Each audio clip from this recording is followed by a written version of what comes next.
ធ្វើនៅត្រង់ដល់ដល់ធ្វើត្រង់បិទភ្នែកតិចតិចកុំបង្ខំពេកដល់ធ្វើត្រង់តាមដាននឹងហើមដកសតិចេញអាសតិណាដែលរវើរវាយចិត្តណាដែលរវើរវាយក៏បីចង់រួចគ្រាកឲ្យជាប់នៅក្នុងអារម្មណ៍តែមួយគឺតាមដានខ្យល់ចេញចូលរាប់ចេញរាប់1ចូលរាប់1ចេញរាប់2ចូលរាប់2រាប់ដល់ជាង5ដងបងថយមករត់ទី1វិញអូខេថ្មអាចបាយទៅរឿយៗបងតើទៅសម្បត្តិដឹងខ្លួនឯងណាអ្នកដែលបានអប់រំជួយមានចិត្តខ្លួនឯងបានល្អរំលើយរីអ្វីប្រឆាប់ចាំហើយបានសម្រេចមេផលពិចារណាឃើញនៅអ្វីមួយដែលបងកំពុងតែពិចារណាថាទឹកដីសុខចិត្តប្រកបវិធិនៅលើណាវិធិនៅខណៈដែលចិត្តយើងព្រមស្ងប់មិនចិត្តជំពាក់នៅក្នុងអ្វីខាងក្រៅយើងលះបង់បរិពតទាំងឡាយសិនក្នុងខណៈនេះជា5នាទីទេដើម្បីយើងអប់រំជួយមានចិត្តរបស់យើងព្រោះថ្ងៃសប្តាហ៍ដែលយើងបានថ្ងៃសិលនោះពេលល្ងាចយើងសមាធិហ្នឹងយើងនឹងសំខាន់នេះបានរំខានច្រើនអញ្ចឹងថ្ងៃនេះថាអោយតទៅយើងមានកម្មវិធីយើងសមាធិរវាងពេលទីមួយថ្ងៃ1ម៉ោងហ្នឹងឯងវាបាន5នាទីដើម្បីចូលបនិស័យដល់បងទាំងឡាយចឹងអាត្មាថាអធិប្បាយទៅរឿយៗពាក់ព័ន្ធទៅនឹងមេរៀននៃការអប់រំទូមានចិត្តផងខ្លាយជាពលរដ្ឋល្អណាខ្លាយជាពលរដ្ឋល្អនៅក្នុងសង្គមរបស់យើងដែលពាក់ព័ន្ធនៅក្នុងពុទ្ធសាសនាវាចាំបាច់ត្រូវមានអង្គប្រកប5យ៉ាងបងអូនចង់ខ្លាយជាមនុស្សមានហៅថាមនុស្សឆ្នើមសិស្សឆ្នើមសិក្សានៅក្នុងថ្នាក់រៀនឬក៏បុគ្គលដែលឆ្នើមនៅក្នុងសង្គមអញ្ចឹងណាទី1បងអូនតតែធ្វើជាកូនល្អណាកូនល្អរបស់ពុកម្ដាយធ្វើជាកូនល្អរបស់ពុកម្ដាយគឺគិតខំយកចិត្តទុកដាក់ស្ដាប់ដំបូន្មានព្រានបណ្ដោយរបស់ពុកម្ដាយខំរៀនសូត្រឲ្យបានពូកែរក្សាកេរ្តិ៍ឈ្មោះវង្សត្រកូលនេះទូនាទីរបស់បងទាំងឡាយទាំងបរិសុទ្ធទាំងស្ត្រីទាំងអស់ហ្នឹងហើយរក្សាអញ្ចឹងណាហ្នឹងហើយទី1ទី2បងត្រូវតែមានឈ្មោះថាជាសិស្សល្អជាសិស្សល្អរបស់លោកគ្រូអ្នកគ្រូណាបងប្អូនណាហើយកំណត់សតិផងកំណត់សតិយើងតាមដានខ្យល់ដង្ហើមចេញចូលផងស្ដាប់ធម៌ទេសនានឹងផងបងប្អូនតើទៅធ្វើជាគ្រូល្អធ្វើជាសិស្សល្អរបស់លោកគ្រូអ្នកគ្រូណាសិស្សល្អនោះយ៉ាងម៉េចសិស្សល្អគឺគិតខំរៀនសូត្រឲ្យបានពូកែការងារកិច្ចការផ្ទះដែលគ្រូដាក់ឲ្យចំណោទដែលគ្រូដាក់ឲ្យបងប្អូនត្រូវតែខំធ្វើឲ្យបានល្អ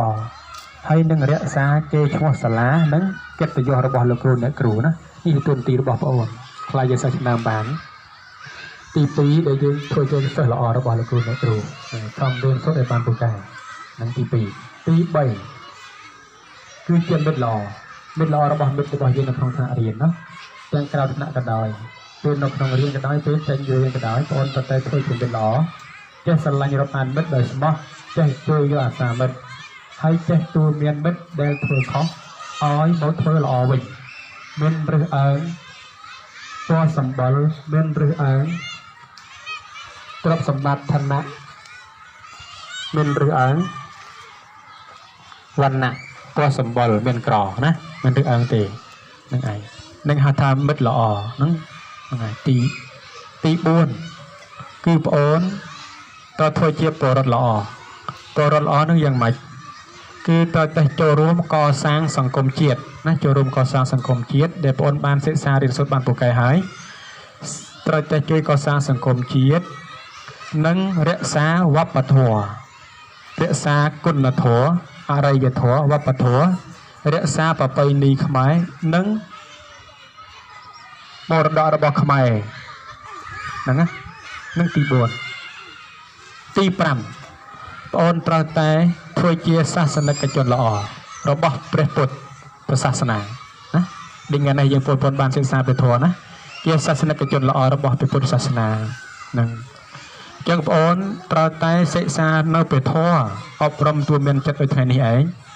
រួចហើយរកសេចក្តីសុខឲ្យខ្លួនឯងនិងអ្នកដទៃហ្នឹងហើយនឹងជួយដល់សពសត្វទាំងឡាយក្នុងសកលលោកសំដោយព្រះសម្មាសម្ពុទ្ធព្រះអង្គពោលទុកថាមិនមានសេចក្តីសុខអ្វីស្មើនឹងសេចក្តីស្ងប់ឡើយសេចក្តីស្ងប់នៅទីនេះចង់សំដៅទៅលើថាការមិនបៀតបៀនបើជាខាងវត្ថុកាមការមិនបៀតបៀនការមិនទៅរំពៃចង់បំផ្លាត់ឬក៏ចង់លួចនៅទ្រព្យសម្បត្តិអ្នកដទៃមិនបៀតបៀនអ្នកដទៃឲ្យក្តៅក្រហាយស្ដាយក្រោយបាត់បង់ទ្រព្យសម្បត្តិដោយសារតែយើងណាវាកុំបៀតបៀនឡើយ យ៉ាងណាមិញនៅពេលដែលយើងមិនបៀតបៀនអ្នកដទៃអ្នកដទៃក៏មិនបៀតបៀនយើងសេចក្តីស្ងប់វានឹងកើតឡើងសេចក្តីស្ងប់ជានេះគឺសុខសន្តិភាពមិនមានអំពើបងតូចបងធំមិនមានការសេពនៅគ្រឿងស្រវឹងទាំងឡាយមិនមានការដើរលេងកិច្ចសាលាឡើយនឹងមានតែការអប់រំធម៌សមដោយដែលបងតែងសូត្រថាគ្រប់វត្តអារាមឮតែសំឡេងធម៌ណាសូត្រដោយអំណរអីទៀតហ្នឹងហើយអាហ្នឹងគឺការគ្រប់វត្តអារាមមិនមែនឮសំឡេងបាសទេបងទៅចាំទុកណាគ្រប់វត្តអារាមឮតែសំឡេងធម៌ហ្នឹងចឹងបងទៅតែសិក្សានៅព្រះធម៌ឲ្យបប្រតិបត្តិមិនមែនសិក្សាឲ្យទៅអុជធុសំពះបន់ស្រន់ឡើយណាសិក្សាយកមេរៀននឹងទៅបប្រតិបត្តិនឹងជីវិតពិតដូចសភៅដែលអាត្មាឲ្យទៅនេះគឺបងក៏បីសិក្សាអានឲ្យចប់ក្នុងរយៈពេលរវាង7ថ្ងៃណា7ថ្ងៃក្រោយអាត្មានឹងយកវិញនឹងចែកអនុគ្រោះដល់បងប្អូនតែចាំអានបន្តទៀតដោយសារសភៅយើងនៅវេតិចណាព្រោះណាដោយសារថវិកានឹងខ្វះខាតទុកឲ្យគុណម្ចាស់វត្តស្វាយវត្តប្រាសាទភ្នំដែលលោកបានមកថ្ងៃនេះលោកបានយកសភៅនឹងទៅចែកខាងភូមិចានឹងផងហ្នឹងហើយឥឡូវសល់តិចតួចនឹងថាយកមកចែកឋានៈបតីនៅទីនេះហ្នឹងហើយបងប្អូនខំសិក្សារៀនសូត្រណាដើម្បីគុណម្ចាស់បានខិតខំប្រឹងប្រែងណាទៅការទៅបានពិចារណាបានតម្លៃនឹងមកក៏ចែករំលែកជ័យសភៅជាចំណេះដឹងដល់បងប្អូនទាំងអស់គ្នាហ្នឹងយ៉ាងបងប្អូនគួរតែយល់ពីអំណាចនៃគុណនេះផងណាខំសិក្សារៀនសូត្រឲ្យបានខ្លាយជាសិស្សពូកែនៅក្នុងសង្គមដើម្បីលើកស្ទួយគេឈ្មោះសាលារៀនយើងនិងកិត្តិយសរបស់លោកគ្រូអ្នកគ្រូ